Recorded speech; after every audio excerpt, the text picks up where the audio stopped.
It is simply the most wonderful time of the year. The NFL is back. This is your team's chance to come out and prove that the changes they've made are working, and our first chance to win a little money.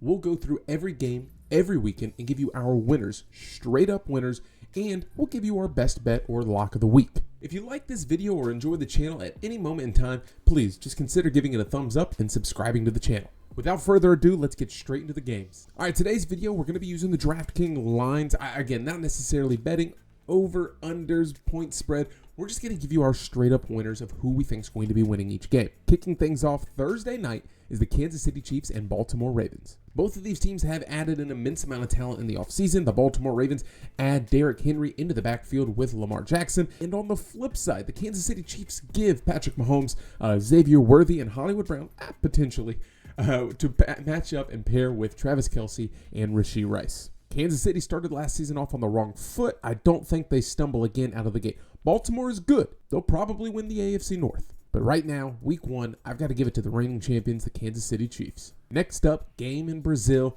And I don't really like watching games that are on foreign territory because I always feel like they're low scoring. Maybe that has to do with the bad weather that they always seem to have in London, but it just seems to be a low scoring affair.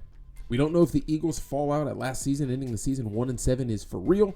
So they bring in Saquon Barkley. A new offensive coordinator has said that we have a lot of designed runs for Jalen Hurts. I look for him to use his feet a whole lot in this game. Now, certainly the Green Bay Packers have a path forward to win this game, and that comes on the shoulder of Jordan Love. Everyone wanted to talk last year about C.J. Stroud and his young core with Dalton Schultz, Nico Collins, Tank Dell. Last year, an even younger, possibly more exciting offense, if you ask a Packers fan, is the Packers offense. Jordan Love's main weapons will be Jaden Reed, Christian Watson, Romeo Doubs, sprinkle in Dontavian Wicks, Bo Melton, Luke Musgrave, and Tucker Kraft. And oh yeah, they added Josh Jacobs to the running back room. I think this one's a higher scoring affair. I think more points than you anticipate will be scored in this one. But I have a real tough time picking against the Philadelphia Eagles right now. I'm taking the Eagles to win this one. Saquon Barkley gets into the end zone twice. The New England Patriots, arguably one of the three worst teams in the NFL, not by my rankings, but by everyone else's rankings. I just tend to agree with them. The New England Patriots come into this one without a real receiving threat. Kendrick Bourne, Demario Douglas, Jalen Polk leave a lot of things to be desired. Meanwhile, the Cincinnati Bengals bring back Joe Burrow, possibly 100% healthy, T. Higgins. But will they have Jamar Chase? If not, that's a huge downgrade to the Cincinnati Bengals offense, and it looks like he is potentially missing week one. This game will be close, but I still like the Bengals. If you're playing fantasy sports and DFS sports, which we do a weekly show about every single week, I do like Antonio Gibson in this spot. Why? Because he's a passing down back. The offensive coordinator, Alex Van Pelt, is the previous offensive coordinator with the Cleveland Browns, where Jerome Ford was used and abused and targeted out of the backfield. The Cincinnati Bengals just have a little too much oomph on the offense. The Buffalo Bills and the Arizona Cardinals, both teams bringing in a new wide receiver for their quarterback, a mobile quarterback, a fun quarterback, a fantasy-friendly quarterback. Marvin Harrison Jr. gets teamed up with Kyler Murray, who I think is going to put up a ton of points this year. But week one against the Buffalo Bills, will Keon Coleman, will Curtis Samuel, and will Khalil Shakir, who should be wide receiver one, will they be on fire going into week one? That's a soft Cardinals defense, a kind of a step back Buffalo Bills defense. There's going to be a lot of points in this one. Again, the over-under is 48. I think it's closer than 6.5 points. My heart wants to say the Cardinals, but my head and my brain are saying to take the Buffalo Bills. The next 1 o'clock game is an absolute barn burner, with the Miami Dolphins hosting the Jacksonville Jaguars, the battle of the Florida teams. If you haven't been paying attention, Brian Thomas Jr. seems to be that dude. Trevor Lawrence, fully healthy, going to have an absolute squad with him. I would love to have Evan Ingram, Christian Kirk, Brian Thomas Jr., Parker Washington, Gabe Davis. Give me all of these guys. And let's not forget about Travis Etienne. But that's a defense that can't get off the field. Aluya Khan has led the NFL in tackles. I think he had 400 tackles last NFL season, and they will not get off the field. Now they lose Rayshon Jenkins. Sure, Miami lost Christian Wilkins, and they might be without Jalen Phillips and Bradley Chubb. I still think it's going to be very difficult to slow down this Miami offense. I'm taking the Miami Dolphins week one and the eventual winners of the AFC East. Houston Texans against the Indianapolis Colts. The whole world will have their eyes on C.J. Stroud, who absolutely dominated last year with, I believe, 23 touchdowns, 4 interceptions. That's an insane ratio. And to keep it up going into year two, they bring in Stephon Diggs, just another weapon, and he's named captain. he's quickly trying to remove that diva tag from himself. Anthony Richardson is certainly going to be a roller coaster of a quarterback to watch this year, but Jonathan Taylor is going to be a fantastic running back for you this season. However, I don't think that Colts defense can slow down this Houston offense. You get Anthony Richardson to create a couple of turnovers. Will Anderson getting after the quarterback. I absolutely love this spot for the Texans. I would smash this and probably put -3 as a lock of the week. One of my 3 locks of the week. Is anyone really interested in the Minnesota Vikings New York Giants game? I mean, truly, outside of people that own Malik Neighbors and Justin Jefferson in fantasy football, are you truly interested in watching this game? Don't worry, I'll say the same thing when the New Orleans Saints and Panthers game comes up. I think Justin Jefferson is absolutely quarterback proof. It doesn't matter who's throwing him the ball. As long as it's within 10 feet, he's going to be catching it. The New York Giants, on the other hand, lose Saquon Barkley and they bring in Devin Singletary. Some people are excited about Singletary. I think I'm on the opposite side of the fence. Malik Neighbors is in a whole stratosphere of different talent from the previous wide receivers that the Giants have drafted for him. Wan'Dale Robinson, Jalen Hyatt, Kadarius Toney. He's going to be good. But Daniel Jones is not that guy. Sam Darnold's good enough to get it done. Jordan Addison, Justin Jefferson, they are good enough to get it done. 1.5, not enough on the spread. I absolutely love the Minnesota Vikings to win this one. 1.5, I would take that as a lock of the week. Next up, we have the Tennessee Titans against the Chicago Bears. The Bears team that has really invested in their future pretty heavily. More so than almost any other team in the league. Keenan Allen, DeAndre Swift. You bring in Gerald Everett to pair him behind Cole Kmet. Caleb Williams gets drafted. Oh, yeah. There's a lot to be excited about. Sure, there's question marks on the defense, but who needs a defense when you're capable of putting up 42 points? I love the direction that the Bears are going, and that's coming from a Panthers fan. I love the direction that the Bears are going. I have some question marks about the Tennessee Titans. Will Levis is a fun quarterback. He's going to have an up-and-down season, much similar to his in-division foe, Anthony Richardson. But it's a team that's considered a bunch of has-beens or sloppy seconds. Calvin Ridley, Tyler Boyd, Tony Pollard. You could probably say the same thing about the Bears, who just inherited a bunch of talent, but they still have talent. Give me the Chicago Bears with a couple of improved pass rushers to make Will Levis make mistakes, and I'm taking the Chicago Bears to win this one straight up. Warning, Arthur Smith revenge game alert. Nah, I'm just kidding, man. The Atlanta Falcons are winning this one, right? Like, you bring in Kirko. Drake London, I can deal without. I'm not excited about him. But Kirk Cousins is going to make things happen with Kyle Pitts and Bijan Robinson this year. Arthur Smith inherits a Pittsburgh Steelers offense that has not been very good in the preseason at all. Russell Wilson doesn't look good. Their best bet would be to load, if a defense is loading the box, put Justin Fields in there and run an RPO with Najee Harris, Jalen Warren, and or Cordero Patterson. Make it a wishbone offense. I don't care. George Pickens on the outside and man-to-man. He's going to outcatch someone. Put Justin Fields in there to run that offense. Anyway, the Atlanta Falcons, if you asked me 3 weeks ago, I said this game would have been a split, and the Pittsburgh Steelers defense is good enough to win this one. I saw their offense. I see the pieces Atlanta are adding, and Justin Simmons and Matthew Judon. Give me the Atlanta Falcons to win this one. Have we picked all favorites so far? That's about to change.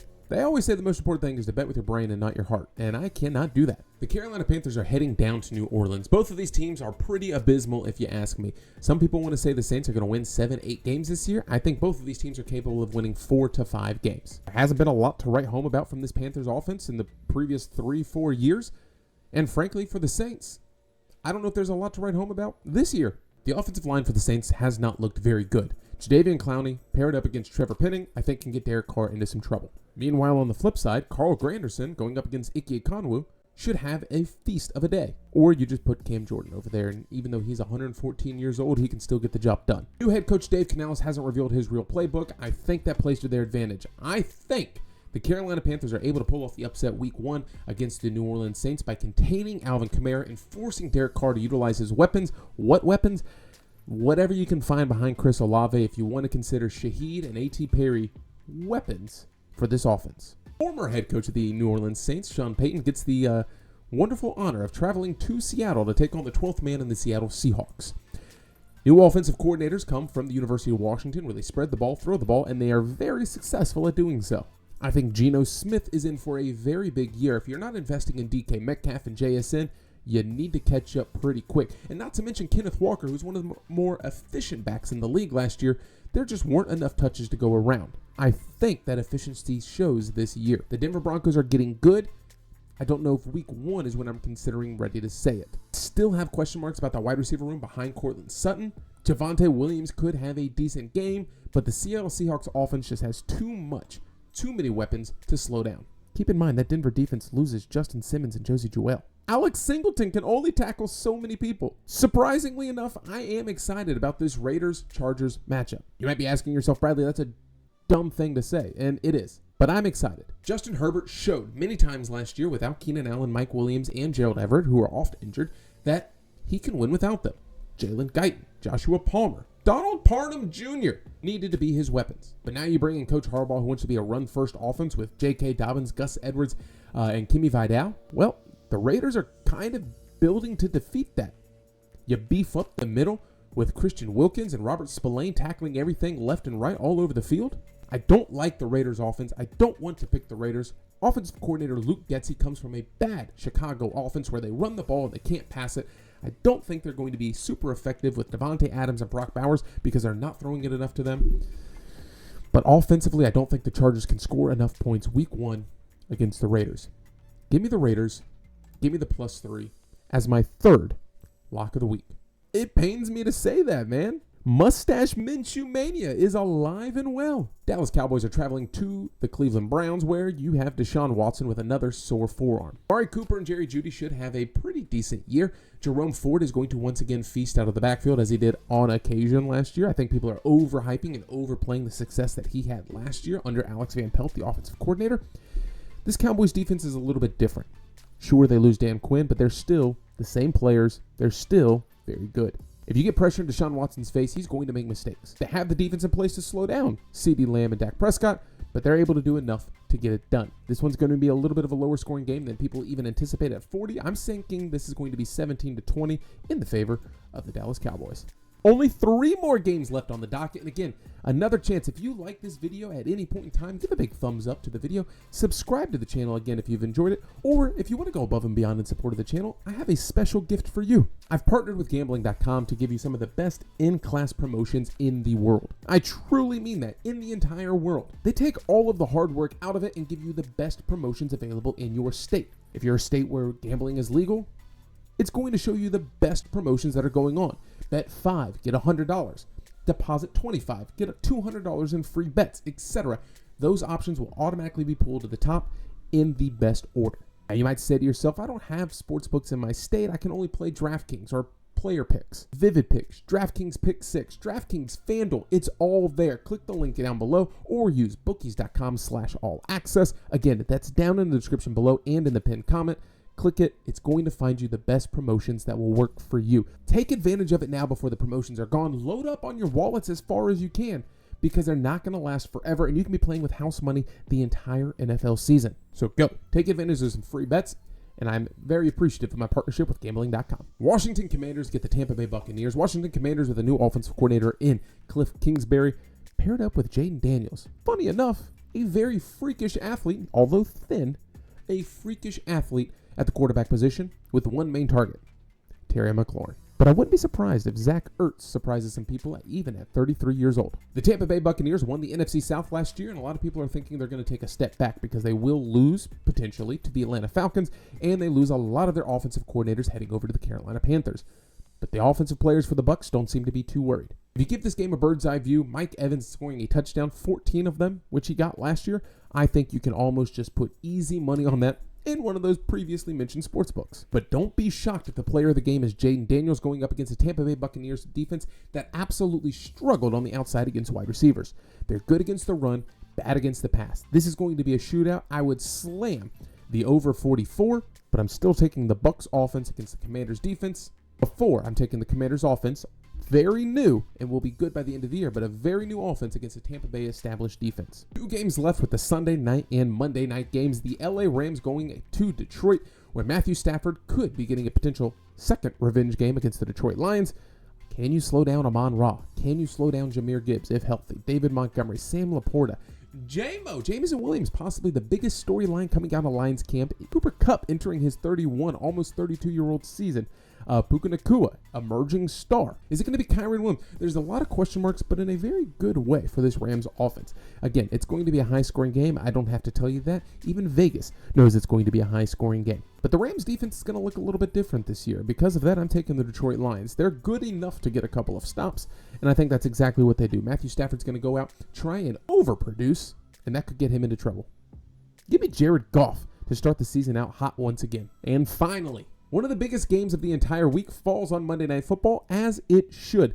And by the way, can we just get rid of Thursday Night Football? I can't be the only person who absolutely hates Thursday Night Football. The New York Jets are heading all the way out to the West, and I mean all the way out to the West Coast to play San Francisco, where they are supposedly fully healthy Christian McCaffrey, Brandon Ayuk, Deebo Samuel, George Kittle, and Brock Purdy. Plus that defense that Robert Saleh formerly coached and built up is still pretty darn good. The New York Jets, we do have some question marks there. Aaron Rodgers playing his first real, full, meaningful football game in about 18 months. How's he going to do? Is Garrett Wilson going to emerge and be the superstar that people are hoping that he's going to be? How good will Tyler Conklin be? Or Jeremy Ruckert? Breece Hall? Can you really ride him to win a game against the San Francisco 49ers? They're built the same, but the 49ers just do it better. There's no way, no shot that the San Francisco 49ers lose this one, even if it is on a last-second field goal. If you need a fourth bonus bet, it would absolutely be the San Francisco 49ers to win by 4.5. I know we kind of zoomed through these games, but I just wanted to talk about them a little bit. We'll be doing this each and every week right here on the channel. And don't forget, if you can't afford to lose, you can't afford to bet. And if you can't afford to bet, you can't afford to watch these videos. Do your research, play responsibly, and go impress your friends and let them know that you're smarter than everyone else because you found All Access. Or tell them to watch All Access because we got them all wrong. And they'll be the dumbest person in the room. I appreciate you watching. I appreciate you subscribing. Hopefully the next time that I see you is in the comments and in the next video.